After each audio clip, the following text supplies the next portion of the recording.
I guess. Well, speaking of business models, that don't work. Let's bring Io on. Hey, thanks for waiting on hold over there, ma'am. But Right. as we keep going down the table, it is now time to talk about United. Actually, I was going to talk about United based on what's like some of the things Amorim said and all that. So, Okay. where are you at with United's and the whole Amorim thing as of now?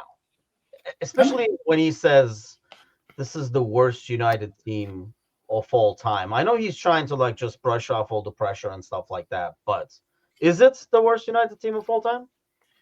you see, my headline says championship might be fun, right? Because I've seen I've, I've seen my team win 11 titles. So like I've never played in championship before. Go to QPR, Old Kent Road. That might be fun. Let's think.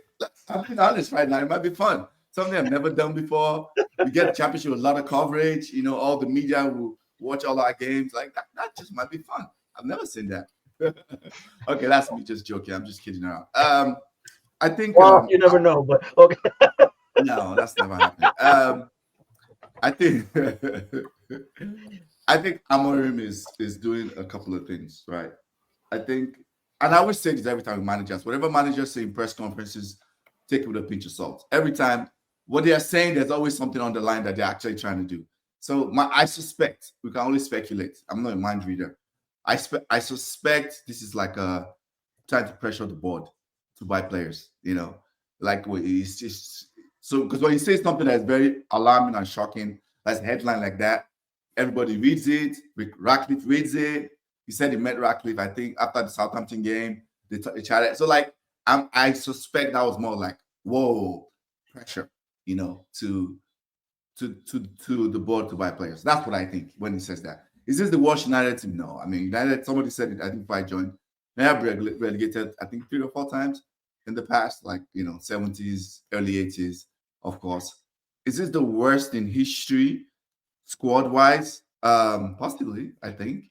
But I also think, Do you think it is squad wise? I mean, it's easy to pull up the numbers on points conversion, blah blah blah, and say yeah. mathematically they're the worst or whatever. But do you think squad wise? So when I say squad wise, I like to clarify. I'm talking of like ill fitting pass Oh, parts, okay. right? Yeah, it's not like talent wise in isolation. We still have some talented players, but just players that they don't mesh together. It wasn't built with like a clear structure of a style of play. Over like maybe I said 2, 3 managers now, mostly Ten Hag and Ole's players mostly are in there. So I think that's where the main problem is, right? So I don't think it's the worst. I think a lot of fans, either go too high or too low anytime when it comes to United. Like, oh, sell everybody, and I'll use, for example, James team, right? Just 2 years ago, they were 12th. Yeah, Chelsea were 12th just 2 years ago. And what have they added? Cool. In fact, the same team, most of this team was 12th at this stage last season, right? Halfway is the halfway time that they turned it around. From January, and that's when they started winning games and they turned it around. I'm not saying United is going to do that. My point is when when you have 1 or 2 problems in this current Premier League, there are too many smart and better teams in the middle table that exaggerates how bad you are, right? I know Glenn was talking about like Brentford, Fulham. There are so many teams now that have so much talent. Like the Premier League right now is not the Premier League of 5 years ago. Like yeah, everybody knows that. There's so much talent and the coaching is extremely good now.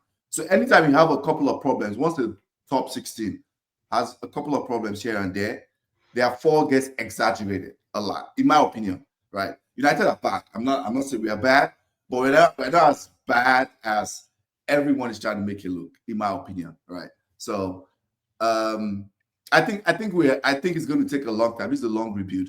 And I'm fine. I'm fine with it. I'm not too bothered like that. I think we're going to finish ninth, 10th, somewhere there. I think I said that like maybe early earlier this season when I came on, and I still maintain that. okay. Before I ask these guys about it, let me ask you: when you hear Amarim say that, is your reaction, "That's right, sing it, brother," or are you like, "Man, you don't want to say that shit"? Like, where are you at when you hear that? Like your new manager that you're kind of putting hope on. I'm just wondering because I don't know. I think I'd rather take the honesty, but we live in a world where we want honesty, but we don't like it when we hear it. Correct. Correct. I think the way I feel when he says that is my initial reaction was like, I hope he's not getting frustrated because something that everybody's forgetting is come end of season, if the pressure is too much, he can walk. Amorim can walk. He can just like, yeah, I don't have to deal with this crap. I'm going. So he could work. I'm being honest. He could work. I've told. That's what I think can happen. That's a very big possibility. Um, but that's how I felt when I first heard it. But the way I always like to analyze things, I took a step back. Right, I was like, okay, managers, nah, this is what he's doing. He's just trying to pass pressure to the board. There's nothing. There's nothing in here.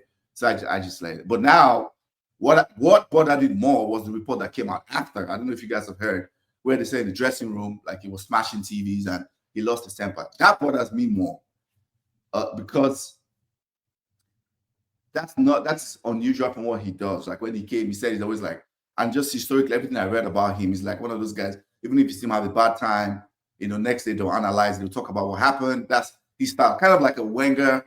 That's how Arsene Wenger was at Arsenal. That type of personality. That's what he. So now that he's doing this like hair dryer treatment, which is unlike his personality, that bothers me more, and that's what's worrying me about. Like if the pressure gets too much, he might walk. I can see him walking. Yeah, So I mean, we don't know, right? When they hired them, maybe he he would probably rather have come in the summer. Then why didn't they sign him he in the said summer? it. We kind of He like said talked it. about this, right? I mean, He's if you were he guys going said to get it. him, why didn't you get him in the summer? So He this looks said like it. a panic move anyway. Now Correct. Yeah. you let Ten Hag buy half of Ajax and bring him over. Then you bring Yeah. this guy. It doesn't fit his system. So now he's probably going to bring half of Sporting Lisbon over there, and then you're going to like go all over. I think the biggest problem is